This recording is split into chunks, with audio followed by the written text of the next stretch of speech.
qu'on aille au bout du sujet sur la loi 101. As-tu espoir? À quoi tu t'attends de la réforme de la loi 101 qui va être présentée prochainement? Est-ce que tu formes... Un autre symptôme de l'anomalie du contexte politique, là, ce matin, la CAQ a encore reporté et est encore revenu sur sa promesse.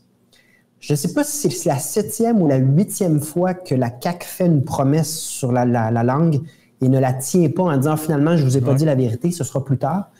Mais ce pelletage par en avant-là, en contexte normal, là, ce ne serait pas toléré, puis ce serait l'objet de questions véhémentes, de moqueries aussi des chroniqueurs. Mais là, c'est comme si tout le monde prenait pour acquis que c'est tout à fait normal. Il y a un sujet. Devant ça, nous, comme parti, on ne s'attarde pas à ce que la CAQ ne fait pas. On prend le leadership, on prend l'initiative et on dépose notre propre projet de loi, un plan complet pour montrer à la population que si quelqu'un veut vraiment prendre la question de la langue française puis agir, les solutions sont là. C'est une question de volonté politique. Puis on voit bien, là, c'est que... Tu sais, moi, j'ai comme l'impression, je ne suis pas le seul, là, qu'il y a Simon-Jeanin Barrette, peut-être quelques autres, qui ont une bonne idée de ce qu'ils voudraient faire. Puis ensuite, tu as tout un environnement qui est hostile à ces projets-là, ce qui fait qu'à l'interne, il y a une tergiversation qui ne finit jamais. Ouais. On l'a vu pour la monarchie, notamment. La CAQ, là, dans son programme, l'abolition de la monarchie, mais quand concrètement, on est arrivé avec une simple motion pour dire « mettons-nous d'accord pour l'abolir », il n'était même pas capable de voter pour dire qu'on était tous d'accord.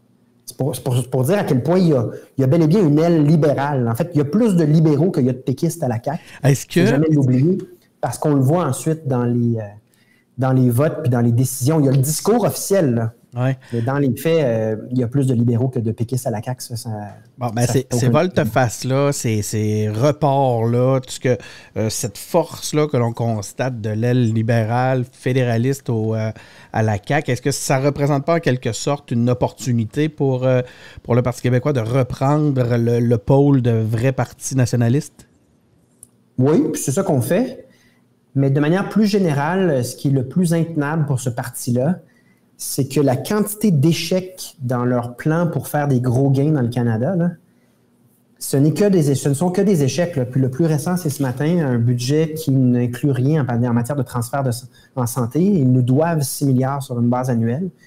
Et je pense qu'on peut dire que François Legault a misé beaucoup sur celle-là. Là.